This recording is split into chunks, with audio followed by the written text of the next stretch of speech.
You have a Camaro like this, and you have to replace the motor that rolls up and down the window. I'm going to show you how it's inside so that way you can see it.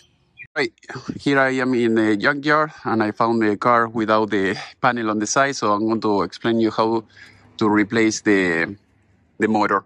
So the problem that you're going to have is that you have the rivets in the other side. As you can see, I'm going to the other side so that way you can see it, and this is the perfect example. So you have one here, another here, here, here, and here.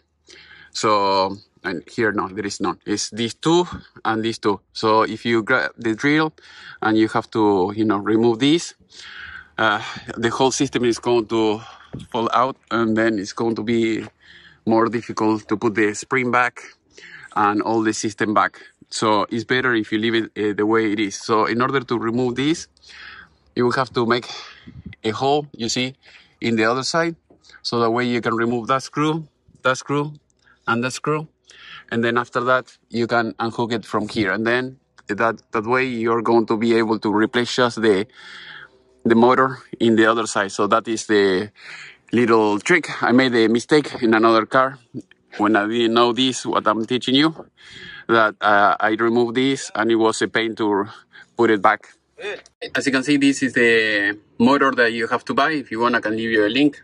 If you have a car kind of similar like that, so it will be the same. Just put the screws where you can.